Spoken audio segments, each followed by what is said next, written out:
आपण 15 ऑगस्टच्या पूर्वी भेटत आहोत. तरी आपण या स्वातंत्र्य दिनाचाच एक भाग म्हणून या पाठाकडे बघणार आहोत. परवाच आपल्या 8 ऑगस्टला क्रांती दिन झालेला आहे आणि या सर्व स्वातंत्र्य चळवळीची माहिती तुम्हाला इयत्ता 8वी मध्ये अभ्यासायचीच आहे. तर आज आपण आपल्या पाठासाठी बोलत आहोत आणि त्याच्यातून तुम्हाला बरीचशी माहिती स्वातंत्र्यानंतरची मिळणार आहे, कारण आपला विषय आहे आजचा नागरिकशास्त्र. तरी उपस्थित सर्वांचे, सर्व सहकारी शिक्षकांचे, सर्व मान्यवरांचे आणि माझ्या पालक वर्ग आणि विद्यार्थी मित्र मैत्रिणींचे स्वागत करून आजच्या मी पाठाला सुरुवात करत आहे. सर्व उपस्थितांचे स्वागत.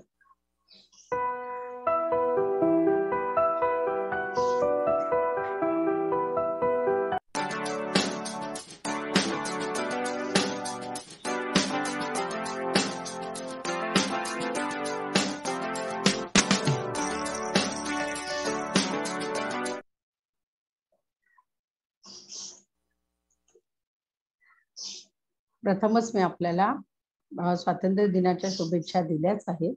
परत एकदा सर्वांना आपल्या स्वातंत्र्य दिनाच्या शुभेच्छा आणि आज फडकणाऱ्या आपल्या पाठासाठी फडकणाऱ्या आपल्या झेंड्याला उभी राहून मी सलामी देतात.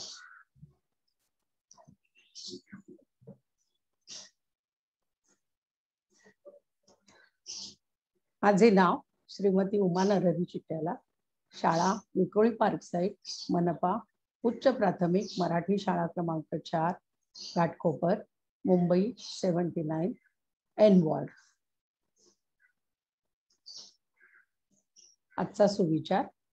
विद्यार्थ्यांना आज 11 ऑगस्ट 2021 तारीख आहे, आपल्याला माहीतच आहे.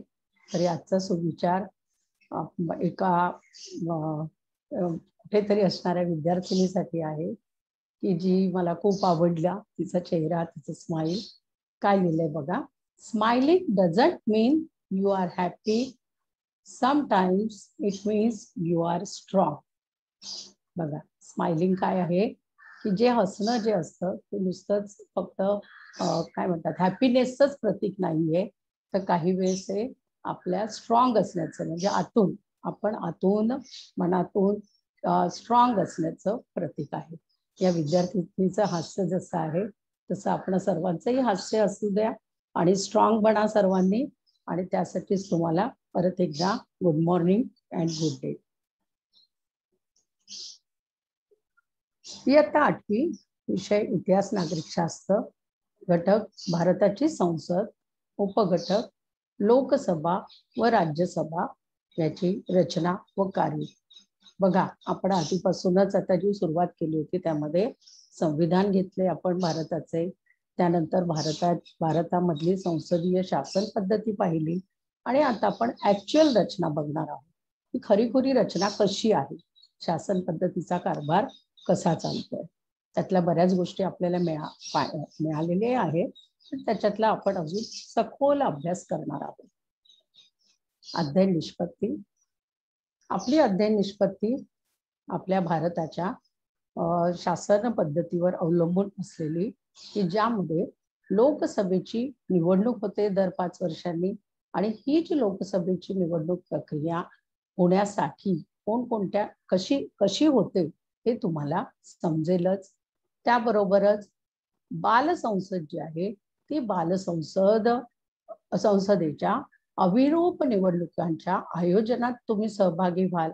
बघा, मी हा शब्द दिलाय तुम्हाला बालसंसद, पण हा तुम्ही 6वीला 7वीला ह्याच्यात कदाचित भाग पण घेतलेला असेल. तर ह्यामध्ये काय करायचंय, तर बालसंसदेची अभिरूप निवडणुका, म्हणजे आपण आपल्या ऑनलाईनला हे घेऊ शकत नाही आहोत, पण यदा कदाचित कधी आपण भेटू, शाळा आपली चालू होईल तेव्हा वर्गामध्ये किंवा शाळेमध्ये तुम्ही याच लोकसभेच्या निवडणुकीच्या प्रक्रियेतून बालसंसद आयोजित करू शकाल. तसेच केंद्रशासित प्रदेशांच्या लोकसभा मतदारसंघाच्या नकाशाचे निरीक्षण करता येईल. केंद्रशासित प्रदेश आणि लोकसभा मतदारसंघ जे आहेत त्या सर्वांचे तुम्हाला निरीक्षण करायचे आहे आणि लक्षात घ्यायचं आहे.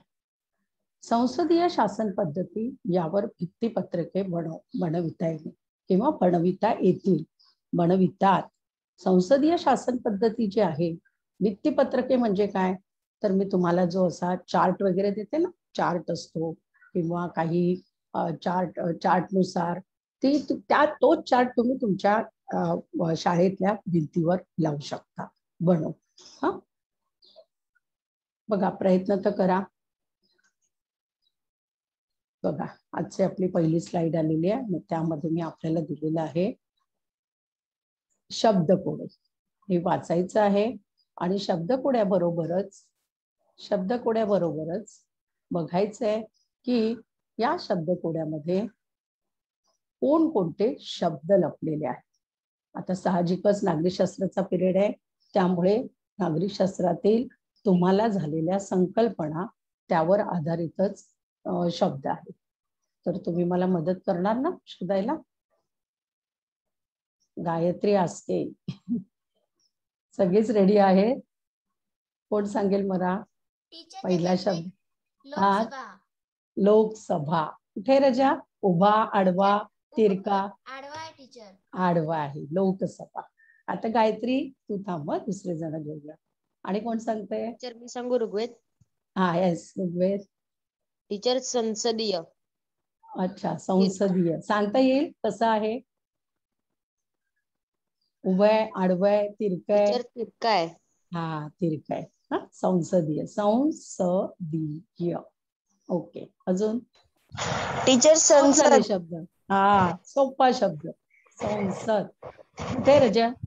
एकदम आडवं खालच्या लाईनी. हा एकदम खालच्या लाईन, संसद. अजून 3 शब्द झाले. हा बस एवढेच आहे, 3 झाले. अजून? कायदे मॅडम. हो यस करेक्ट, कायदे. कायद्यांवर आधारितच आपलं संविधान आहे. अजून 4 झाले. हा आणि कोण सांगते? टीचर मी सांगू का? हा सांगा सांगा. टीचर नियम. आस्था सांगते, सांग. टीचर नियम. बरोबर, नियम. मिस मी सांगू सक्षम? नियम. हा सक्षम बोला. मिस नियम. नियम नियम बरं सांगितलंय आधी. अजून? अवघे 5 शब्द झालेत, अवघे 2च शब्द आहेत आणि एक शब्द तर मी असं तोंडी बोलले. पण आता कायदे. महत्वाचे कायदे झालाय, कायदे झालाय. हा कायदे झालाय. संविधान. टीचर संविधान. हा बरोबर, आपलं संविधान तर आहेच. बरोबर, संविधान. आता एकच शब्द राहिलाय, बघा बरं शोधता येतोय का? जो गेल्या पाठामध्ये आपण त्याच्यावर सविस्तर चर्चा केली होती. येस मिस थांबा. लवकर. काय संविधान? काय म्हणाले? एकच आहे अगदी एकच उरलंय. कोण उत्तर, कोणाचं लक्ष चांगलं असतं ते कळेल मला आता.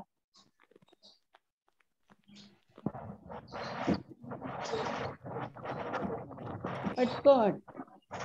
तुम्हाला 2 महत्वाचे मुद्दे दिले होते मी गेल्या वेळेस. महाभियोग प्रक्रिया आणि त्याच्यानंतर विरोधी पक्ष. बघा थोडासा प्रयत्न करा. मी आता एकच हिंट देते. हा सेकंड लाईन मध्ये, सेकंड लाईन. टीचर लोकसभा.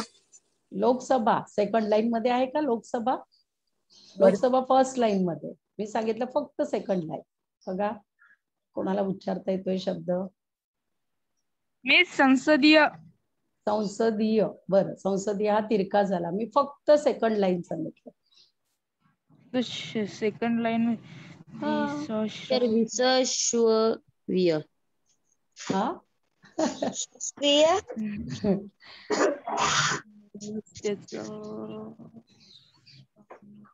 बघा आता शेवटची हिंट.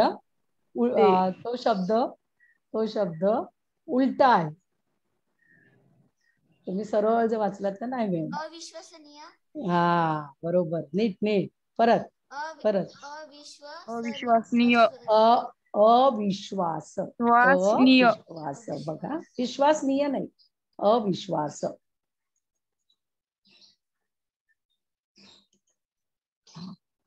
हे शब्द आले आपले.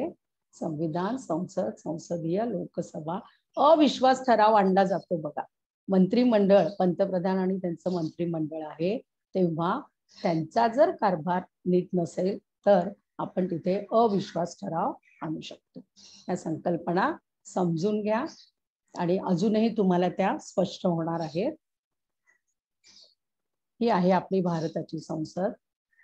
गेल्या वेळेस मी तुम्हाला जे भित्तीपत्रक आता सांगितलं ना, तसं हे भित्तीपत्रक आहे. गेल्या वेळेस तुम्हाला मी उभ्या भागामध्ये दाखवलं होतं. आता मी तुम्हाला हे असं आडव्या भागामध्ये दाखवण्याचा प्रयत्न केलाय की ज्यामुळे तुम्हाला लक्षात येईल. राष्ट्रपती सर्वोच्च स्थान, सर्व प्रमुख असतात भारताच्या संसदेचे, पण ते नामधारी असतात, प्रत्यक्ष या कारभारामध्ये सहभाग घेत नाही. त्यामध्ये कायदेमंडळ पहिलं, त्यातील सभा, लोकसभा आणि राज्यसभा. दुसरं आहे कार्यकारी मंडळ, की ज्यामध्ये जे कार्यकारी मंडळ या कायदे मंडळालाच जबाबदार असते किंवा लोकसभेचा एक भाग असते, ते म्हणजे पंतप्रधान व मंत्रिमंडळ आणि त्याबरोबर असणारा त्यांचा विरोधी पक्ष आणि इतर मंत्री सुद्धा. ओके. त्यानंतर तिसरं आहे न्यायमंडळ. या प्रत्येक याच्यावर, प्रत्येक भागावर तुम्हाला एक एक धडा आहे. दुसरा धडा जो भारताची संसद आहे 8वीतला, त्या दुसऱ्या धड्यावर आधारित कायदेमंडळ आहे, की ज्यामध्ये लोकसभा, राज्यसभा, रचना आणि कार्यपद्धती आहे. शिवाय संसदेची कार्ये आणि कायदे प्रक्रिया आहे. दुसरा त्याच्यानंतरचा धडा आहे, त्यामध्ये कार्यकारी मंडळ आहे, त्यांच्याबद्दलची डिटेल्स माहिती आपल्याला त्यानंतरच्या पाठात आहे. आणि एक स्वतंत्र धडा तुम्हाला न्यायमंडळाचा आहे. लोकसभेची जेव्हा आपण माहिती घेतोय, आता आपला देश भारत देश आहे हे आपल्याला माहितच आहे. आणि शिवाय घटक राज्य तुम्हाला सर्व माहितच आहेत. घटक राज्य, केंद्रशासित प्रदेश, यामध्ये मी नावं न घेता फक्त तुम्हाला ह्या सीट्स दाखवण्याचा प्रयत्न केला. ह्या म्हटलेल्या आहेत लोकसभा सीट्स, म्हणजे लोकसभेच्या ज्या निवडणुका होतात तेव्हा किती प्रमाणामध्ये किंवा किती सीट्स एकेका राज्याला दिलेल्या आहेत ते दिलेले आहे. मग हे कशासाठी? तर आपण जे म्हटलंय ना की सार्वत्रिक निवडणुका होतात दर 5 वर्षांनी, आणि त्या निवडणुकीमध्ये प्रत्येक घटक राज्यातून किती सभासद जाणार, तर त्यासाठी हे भौगोलिक मतदारसंघ. तर भौगोलिक म्हणजे काय? भूगोलावर आधार. आपल्याला तर माहिती आहे की स्वतंत्र भारताची ही जी निर्मिती झाली तेव्हा हे जे आपले घटक राज्य बनवण्यात आले ते सर्व भाषावार प्रांत रचनेनुसार करण्यात आले आणि भौगोलिक नुसार, म्हणून त्याला आपण भौगोलिक शब्द दिलेला आहे. आणि हे भौगोलिक मतदारसंघ करताना आपल्या महाराष्ट्रातून 48 सीट लोकसभेच्या आहेत आणि ह्या 19 सीट राज्यसभेच्या आहेत. आणि ज्या निवडणुका तुम्ही ऐकता त्या लोकसभेच्या निवडणुका म्हणून ऐकता.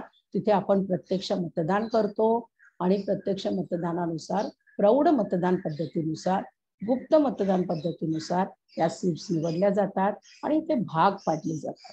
मग आपल्या हे किती आहेत लोकसभेच्या सीट्स एकूण आपल्या भारतामध्ये मिळून?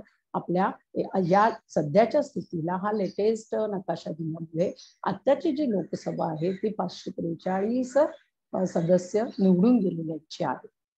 ओके. त्यामध्ये तुम्हाला पार्लमेंट ऑफ इंडियाचे किती आहेत सीट्स, स्टेट्स मधल्या किती आहेत, बिग स्टेट्स मधल्या किती आहेत, ॲव्हरेज किती आहेत हे तुम्हाला दिलेलंच आहे. आणि शिवाय राज्यसभेच्या सीट्स किती आहेत? सध्या 245. 238 जातात दिले जातात निवडून. निवड म्हणजे अशी प्रत्यक्ष निवड नाही होत, अप्रत्यक्ष. ज्या लोकसभेच्या आणि विधानसभेच्या सीट्स असतात त्याच्यामधूनच जे निवडलेले प्रतिनिधी येतात त्याच्यामधून काही प्रतिनिधी हे राज्यसभेसाठी पाठवले जातात. तर ती काय रचना आहे ते आपण बघणार आहोत. आणि इथे लोकसभा आणि राज्यसभा मिळून 788 सदस्य असणारी आपली आत्ताची भारताची संसद आहे. ह्या लोकसभेच्या निवडणुकांचे मी आपल्या पुढे प्रकार दिले आहेत, की आपण नेहमीच म्हणतो किंवा आम्ही तुम्हाला सांगतो की दर 5 वर्षांनी लोकसभेच्या निवडणुका होतात आणि त्या निवडणुका आहेत त्यांना विशिष्ट नाव दिलेले आहे सार्वत्रिक निवडणुका.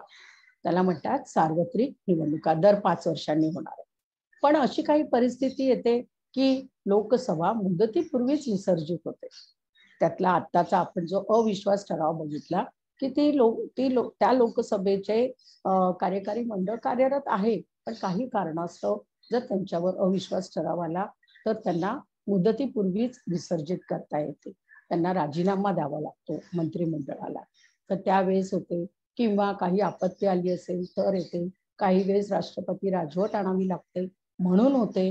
मग अशी जर विसर्जित झालेली लोकसभा असेल, 5 वर्षाच्या आतच झालेली असेल, तर त्यावेळेस पुन्हा निवडणुका घेतल्या जातात आणि त्या निवडणुकांना मध्यावधी निवडणुका असे म्हणतात. लोकसभेच्या सदस्याने, एखाद्या सदस्याने जर सदस्यत्वाचा राजीनामा दिला, एखाद्या सदस्याने राजीनामा दिला तर ती सीट रिकामी होते किंवा त्याचा अपमृत्यू झाला, जे काही कारणास्तव त्याचा अपमृत्यू झाला, तर त्या मतदारसंघामध्ये परत निवडणूक घेतली जाते. फक्त त्या व्यक्तीसाठी त्या मतदारसंघामध्ये विशिष्ट निवडणूक घेतली जाते आणि त्या निवडणुकांना म्हणतात पोटनिवडणुका. ओके, सार्वत्रिक निवडणुका, मध्यावधी निवडणुका आणि पोटनिवडणुका. आता आपण बघणार आहोत लोकसभेची रचना. या लोकसभेच्या रचनेमध्ये आपल्याला जी वैशिष्ट्ये आहेत ते पाहताना आपण बघणार आहोत. किमान वय त्या सदस्यत्वाचं किंवा लोकसभेच्या निवडणुकीला उभं राहायचं असेल तर त्या सभासदाला, त्या सदस्याचं वय किमान 25 वर्ष असावं लागतं.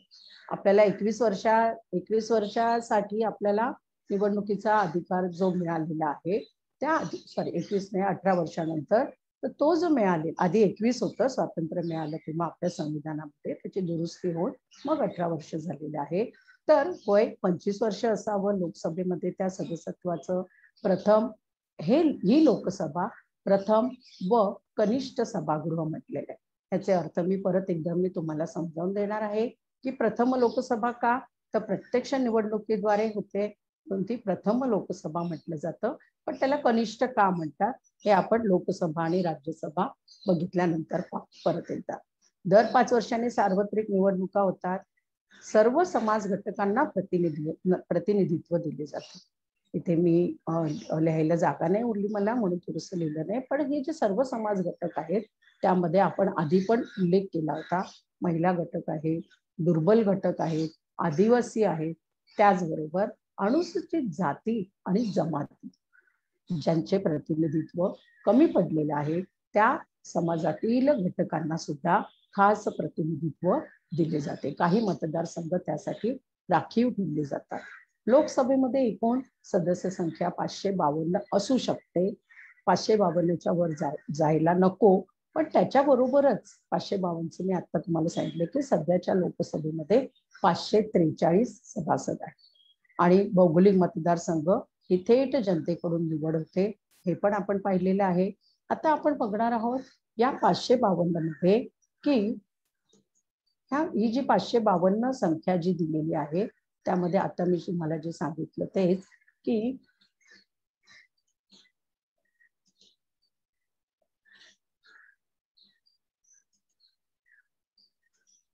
530 सभासद असतातच 552 मध्ये. त्याशिवाय जे घटकांना अनुसूचित जाती जमातींना दिलेले किंवा केंद्रशासित प्रदेशांना काही राखीव ठेवले जातात ते 20 आहेत. आणि शिवाय आपले हे अँग्लो इंडियन समाज त्यामधले हे 2 सभासद यामध्ये असतात. ही बेरीज करून हे 552 होतात. त्यामध्ये आता हे 2 अँग्लो इंडियन समाजातले प्रतिनिधी जे आहेत ते जर लोकसभेच्या निवडणुकीमधून जर ते त्या समाजाचे प्रतिनिधी आलेच नसतील तर हे राष्ट्रपतींकडून काय म्हणतात डेप्यूट केले जातात किंवा त्यांच्याकडनं नियुक्ती केली जाते 2 सभासदांची. आणि आले असतील या भौगोलिक मतदारसंघामध्ये जर आले असतील तर प्रश्नच येत नाही. मग आता हे काय आहे अँग्लो इंडियन समाज म्हणजे काय, तर आपल्याकडे जसं ब्रिटिशांचं वास्तव होतं त्या ब्रिटिशांच्या वास्तवामुळे इथे काही जण ब्रिटिश लोक इथेच राहिले आणि इथल्या मुलींशी लग्न केलं किंवा मुलाशी लग्न केलं तर त्यांची जी मुलं आहेत ते त्यांना अँग्लो इंडियन म्हटले जातात आणि त्या अँग्लो इंडियन समाजातील किंवा त्या अँग्लो इंडियन असणाऱ्या व्यक्ती ज्या आहेत त्यांना त्यांच्यासाठी हे खास प्रतिनिधित्व दिलेलं आहे.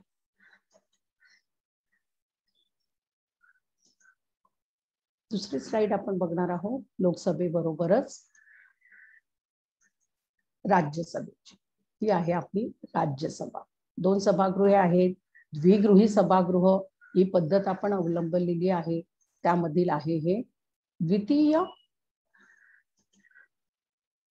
द्वितीय व वरिष्ठ सभागृह आहे. हे द्वितीय म्हणजे दुसरे, वरिष्ठ का वरिष्ठ म्हटलं जातं हे आपण आता इथे बघणार आहोत आणि लोकसभेला कनिष्ठ म्हटलं जातं. त्याच्यामध्ये फरक नाही. खरं म्हटलं तर राज्यसभेपेक्षा लोकसभेला जास्त अधिकार दिलेले आहेत. तर ही आहे राज्यसभा. द्वितीय व वरिष्ठ सभागृह असणारी. किमान वय या राज्यसभेच्या सदस्यत्वासाठी त्यांचं वय किमान 30 वर्ष असावं. लोकसभेत आपण पाहिलं 25 वर्ष. नंतर सभासद कार्यकाल 6 वर्ष असतात. 5 वर्षासाठी नसतात, 6 वर्षासाठी असतात. पण त्यातील 1/3 सभासद दर 2 वर्षांनी निवृत्त होतात. ते कसे मी तुम्हाला समजावून देणार आहे. राज्यसभा आपण हे मुद्दे बघूया आधी आणि मग ते समजून घेऊया. राज्यसभेमध्ये प्रतिनिधित्व आरक्षण नाही. जे आपण पाहिलं होतं ना आता की काही जमातींना, अनुसूचित जाती जमातींना किंवा काही विशिष्ट वर्गाला जे प्रतिनिधित्व दिले जातं तसं ते प्रतिनिधित्व इथे नाही. आणि ऍक्च्युअल खरंच आहे ते, कारण निवडणुका जेव्हा होत आहेत आणि त्याच्यामध्ये जे राज्यसभेसाठी सीट्स ठेवलेले आहेत त्यातूनच ते प्रतिनिधी तिकडे पाठवले जातात. म्हणून त्यामध्ये काही आरक्षण नाही. नंतर राज्यसभा ही घटक राज्य आणि संघशासित प्रदेश आहेत. त्यातल्या ज्या विधानसभा आहेत त्यामधून सुद्धा काही सभासदांची निवड राज्यसभेसाठी केली जाते. नंतर आहे सदस्य संख्या एकूण कमाल मर्यादा 250 असते आणि तिची विभागणी पण आपण इथे बघणार आहोत. आणि शिवाय कला, क्रीडा आणि साहित्य, फक्त कला, क्रीडा, साहित्य नाही, इतरही क्षेत्रातील आता आपण जे ऑलिम्पिकच्या स्पर्धा बघतोय तर त्यामधील जे क्रीडा खातं आपण बघण्याचा प्रयत्न केला किंवा क्रीडा खात्यातर्फे काय काय चालतं तर क्रीडा खात्यामधील असणारे तज्ज्ञ. नंतर कला म्हणजे तुम्हाला माहिती आहे 64 कला आहे. नुसती एकच कला नाही, चित्रकला, हस्तकला किंवा गायन कला अशीच नव्हे तर सर्व कला. आणि साहित्य म्हणजे साहित्यकार, लेखक वगैरे सर्व, शिक्षण तज्ज्ञ सर्वच.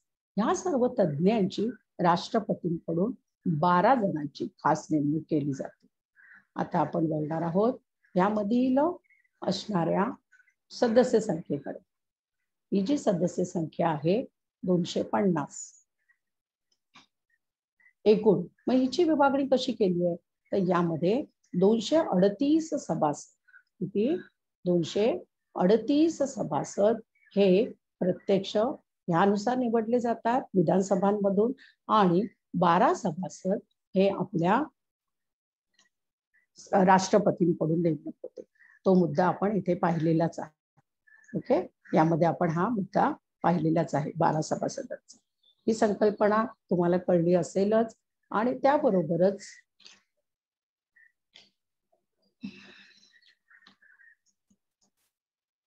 त्याबरोबरच आपण बघणार आहोत की यामध्ये असणारे 1/3 सभासद दर 2 वर्षांनी कसे निवृत्त होतात.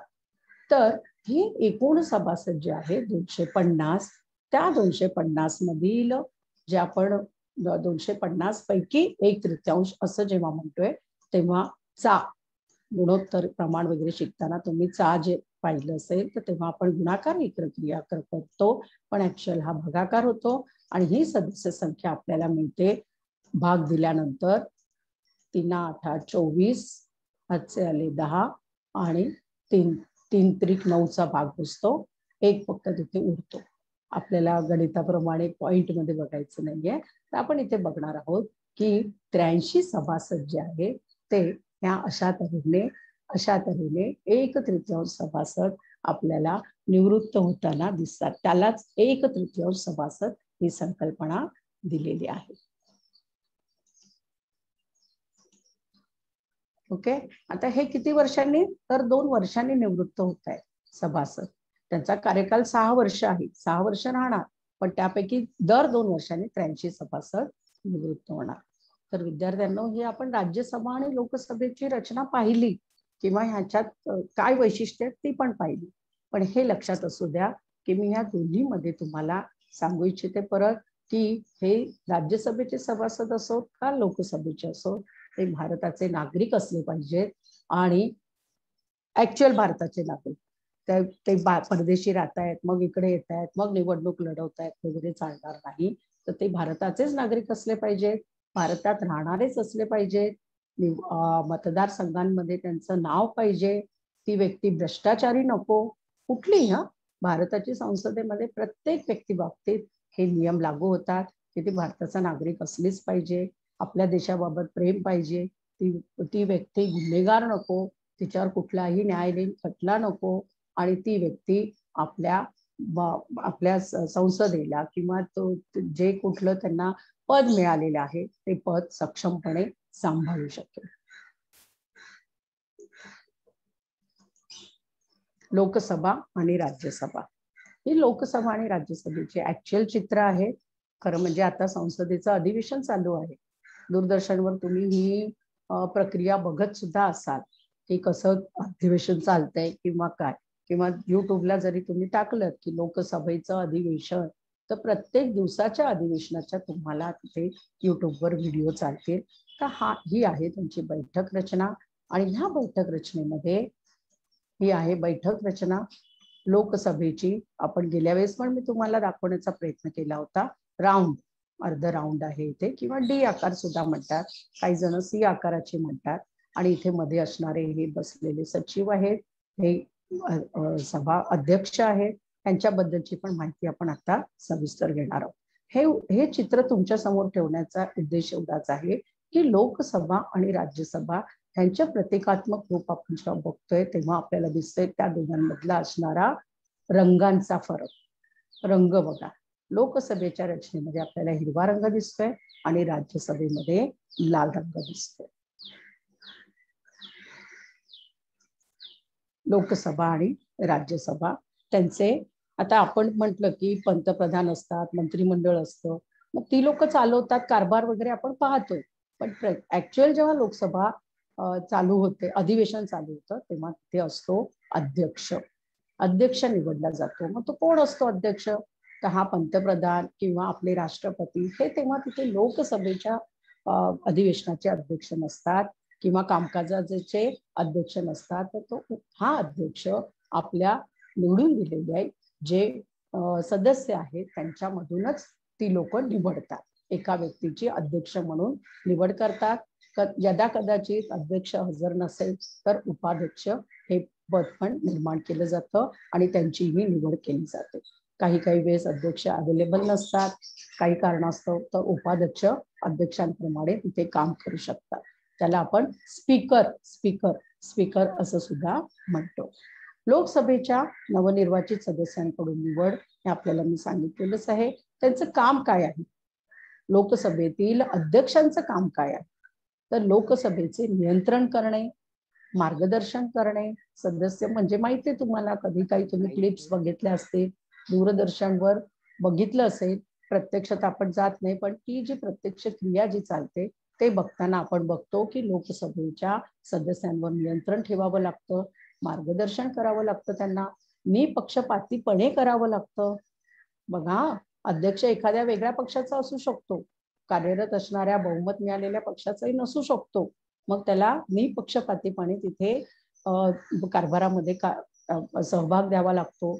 शांततेने काम चालले की नाही बघावं लागतं, सुरळीतपणे चालले की नाही बघावं लागतं, नियमानुसार चालले की नाही बघावं लागतं. आणि विशेष म्हणजे सदस्यांचे जे हक्क आहेत आणि त्यांचे विशेषाधिकार आहे त्याचं रक्षण करावं लागतं. का ही लोकसभा महत्वाची ठरते, कारण जनतेकडून आलेले प्रत्यक्ष हे सदस्य असतात, पण त्यांच्या बरोबरच आपल्याला शासनाचा कारभार आणि लोकांच्या आपल्या जनतेचा कारभार आहे तो कसा आहे, तो सुरळीतपणे चालण्यासाठी ही लोकसभा ही सुरळीतपणे चालावी लागते. त्याबरोबरच आहे राज्यसभा.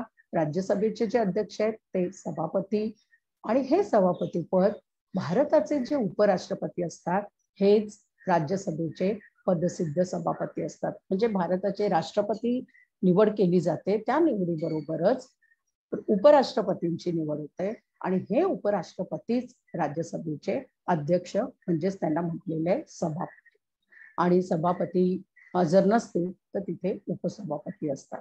कामे आपण नियंत्रण, शिस्त राखणे, चर्चा घडवून आणणे ही पाहिलीच आहे, पण ह्याच्या बरोबरच ही पण कामे तिथे जास्त येतात. ओके.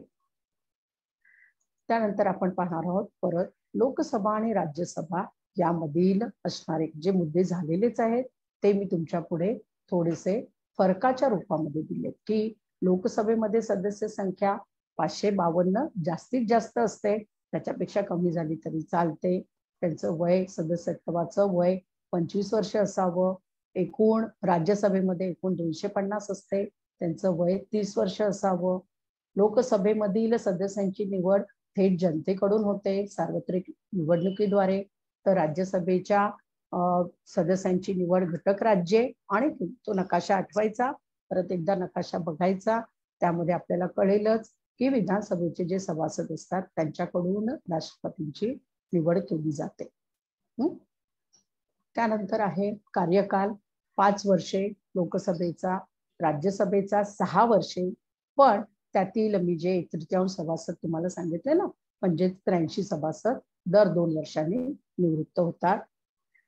लोकसभेच्या वैशिष्ट्यांमध्ये महत्वाचं आहे विसर्जित होणारी, म्हणजे दर 5 वर्षांनी खंड पडतो आणि नवीन लोक येतात किंवा त्यामध्ये बदल होतो, म्हणून त्याला कायमस्वरूपी नाही असं म्हटलेलं आहे.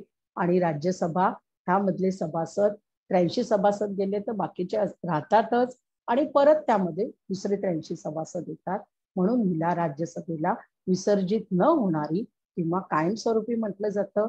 कायम असल्यामुळेच तिला स्थायी सभागृह असे म्हणतात आणि वरिष्ठ सभागृह असे म्हणतात. लोकसभेला कनिष्ठ सभागृह असे म्हणतात, कारण प्रतिनिधी निवडून देऊन त्या प्रतिनिधींमधून निवडून दिलेले प्रतिनिधी राज्यसभेवर असतात. म्हणून अधिकार कोणकोणते आहेत लोकसभेला? राज्यसभेपेक्षा लोकसभा आणि राज्यसभा, राज्यसभेपेक्षा लोकसभेला उलट जास्त अधिकार आहेत आणि त्या अधिकारामध्ये अर्थविधेयके जी असतात, अर्थ म्हणजे पैसे, पैशांसंबंधीची जी विधेयके असतात, कायदे असतात किंवा लोकांचा शासन पद्धतीमध्ये लोकांच्या पैसा किंवा आपला कर रूपाने जमा होणारा पैसा त्याबद्दल असणारे किंवा कुठल्याही परिस्थितीमध्ये जो पैसा लागतो त्यावर आधारित जी विधेयके आहेत ती लोकसभेमध्येच मांडून तेथेच मंजूर केली जातात. तर आपल्या राज्यसभेमध्ये अर्थविधेयकाबाबत मर्यादित अधिकार आहेत. म्हणजे मला सांगण्याचा उद्देश असा आहे की तुम्हाला कायदे निर्मितीची जी प्रक्रिया होईल आपली कळेल, आपल्याला तेव्हा कळेल की कायदे म्हणजे विधेयके जेव्हा पास होतात तेव्हा लोकसभा फक्त लोकसभा अर्थविधेयक पास करून ते मंजूर पण करून घेऊ शकते, पण कुठलंही विधेयक जर मांडलं तर ते विधेयक दोन्ही लोकसभा आणि राज्यसभा या दोन्ही सभागृहात पास होऊन राष्ट्रपतींची सही होऊन मगच ते विधेयक अंमलात आणलं जातं.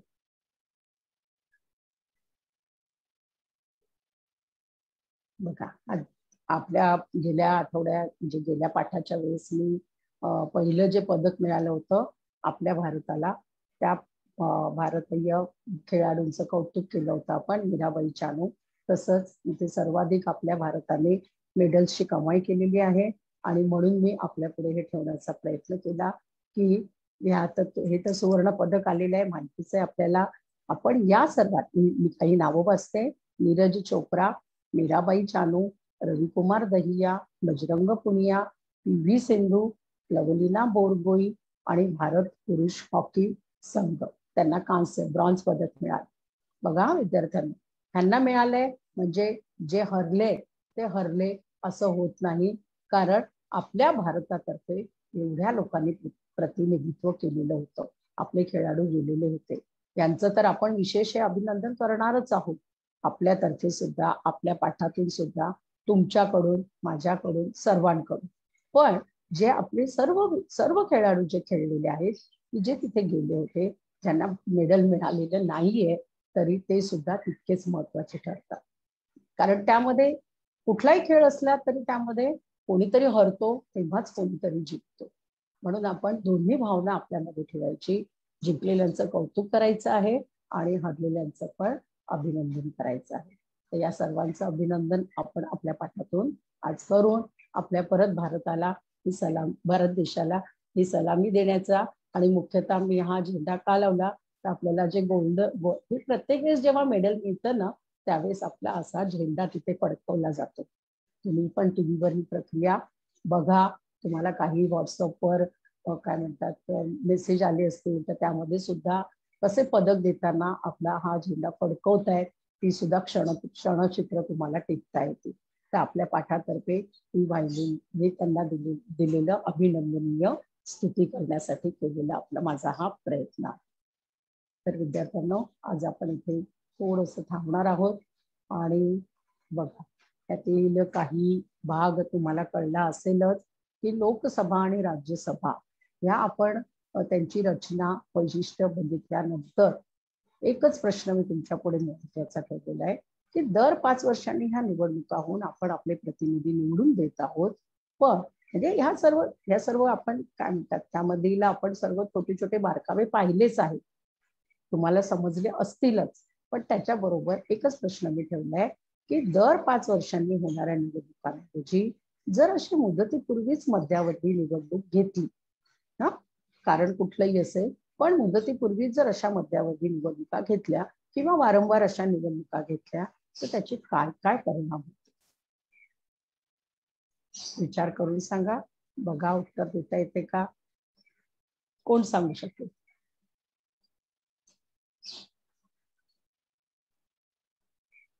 हॅलो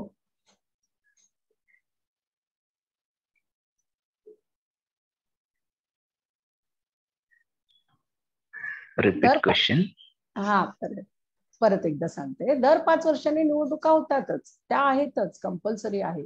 त्याच्यासाठी पण पूर्ण खूप काय म्हणतात निवडणूक यंत्रणेचा निवडणूक आयोगाचं सहकार्य असतं. तुम्ही पाहिलं असेल की निवडणूक प्रक्रिया कशी चालते आणि त्यामध्ये जर 5 वर्षांनी न होता मध्येच निवडणुका आपण घेत बसलो त्याला आपण मध्यावधी निवडणुका म्हटलंय.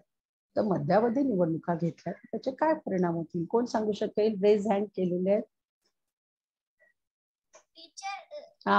निवडणूक सुरळीतपणे चालू नाही शकते. बर ओके. अजून विचार करा. आपले जे लोकसभेची रचना मी तुम्हाला सांगितली त्यावेळी काही जे काम करायची असतील आपल्याला समजा तर आपल्याला समजा आता एखादं काम असेल त्या जे निवडून आलेलं त्याचं ते काम त्याचं अधुरं राहील. बरोबर. आणि जी व्यक्ती असेल त्यांचा त्याला परत निवडणुकीला उभं राहावं. आपल्या काही प्रॉब्लेम असेल पण आपल्याला त्यांना सांगायचंय पण मध्येच निवडणूक आला ती प्रॉब्लेम काही वेळासाठी खूप उशिरा सॉल्व्ह होईल. अच्छा अच्छा बरोबर. लवकरात लवकर होऊ शकणार नाही. बरं अजून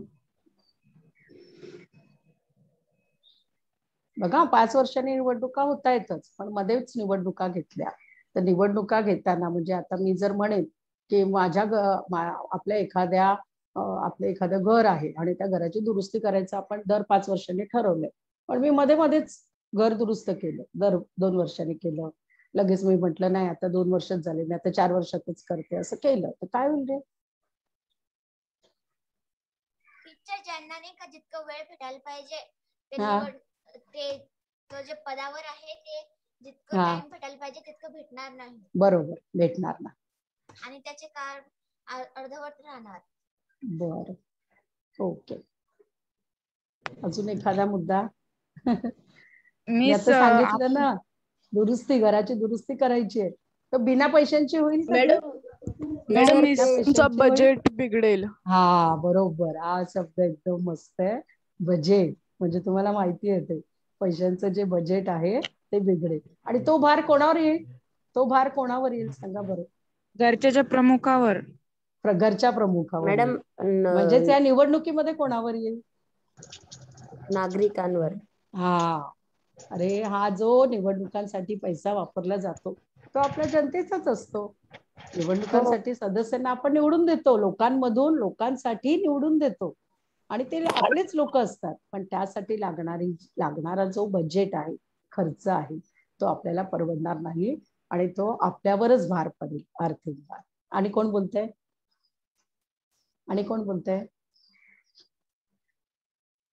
आणि असं 5 वर्षांनी निवडणुका होताना, मुदतीपूर्वी करताना असे तुम्हाला एक मुद्दा मी गेल्या वेळेस सांगितला होता की विरोधी पक्ष असतात, बरोबर? रेज हँड केलेले आहे. काही सांगाल विरोधी पक्षांबद्दल? किंवा आता मी जो आपण शब्द पुढ्यात घेतला, अविश्वास ठराव आणला, जर तसा आणणे योग्य ठरेल का? हॅलो. नाही मॅडम. नाही ठरणार ना? की तुमच्यावर आमचा अविश्वास आहे, घ्या राजीनामा आणि घ्या परत निवडणुका. चालेल का असं? नाही. सुरळीतपणे होईल का ते? नाही होणार. नाही होणार. म्हणजे आपल्याला तिथे दोन्ही पक्षांच्या काय म्हणतात भूमिका तिथे महत्वाच्या ठरतात, कार्य करणाऱ्या कार्यकारी मंडळाच्याही आणि विरोधी पक्ष बसलेला असतो त्यांच्याही. ओके, तो संबंध घ्या. अजूनही तुम्हाला मुद्दे त्यामध्ये वाढवता येतील तर वाढवा. दुसरा प्रश्न आहे, तुम्ही ज्या ठिकाणी राहता,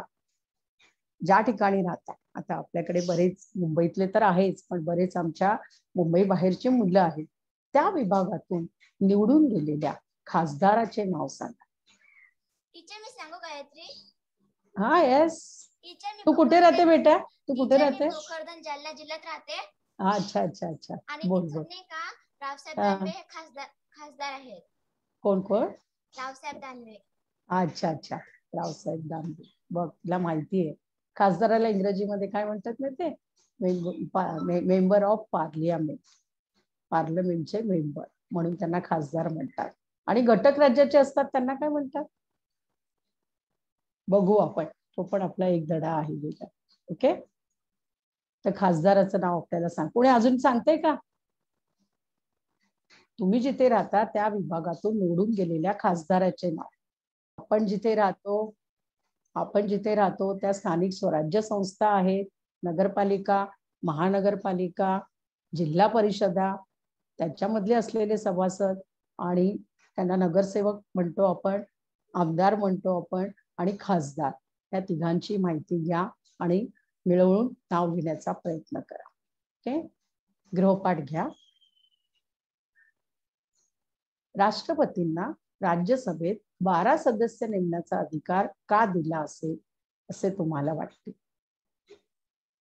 राष्ट्रपतींना राज्यसभेमध्ये 12 सदस्य नेमण्याचा अधिकार दिलाय आणि तो का दिला असेल? ओके, परत एकदा आपल्या भारत देशाला ही सलामी, आपल्या टीम इंडियाला सलामी. आणि all of you have made the nation proud. आणि विद्यार्थ्यांनो, तुम्हीही भावी नागरिक आहात आणि आपली जी लोकशाही सुदृढ आणि सक्षम करायची असेल तर जसं सदस्य सक्षम असणं आवश्यक आहे, तसंच ह्या पण देशभक्तीच्याच गोष्टी आहेत की आपण अशा तऱ्हेने एखाद्या खेळामध्ये पण पारंगत होऊ शकता. आपण ज्या विषयामध्ये, ज्या खेळामध्ये, ज्या गोष्टींमध्ये आपल्याला पारंगत व्हायचं असेल ते होऊ शकता. आता तुमचं अगदी काय म्हणतात वय तुमचं संवेदनशील आहे आणि त्यासाठीच तुमच्या पुढे हा ठेवण्याचा प्रयत्न केलाय. तुम्हालाही तुमच्यामधून एखादा चांगला खेळाडू निर्माण व्हावा ही इच्छा, माझी सदिच्छा व्यक्त करते आणि माझा आजचा पाठाचा सहभागी असणाऱ्या सर्वांचे धन्यवाद मानते.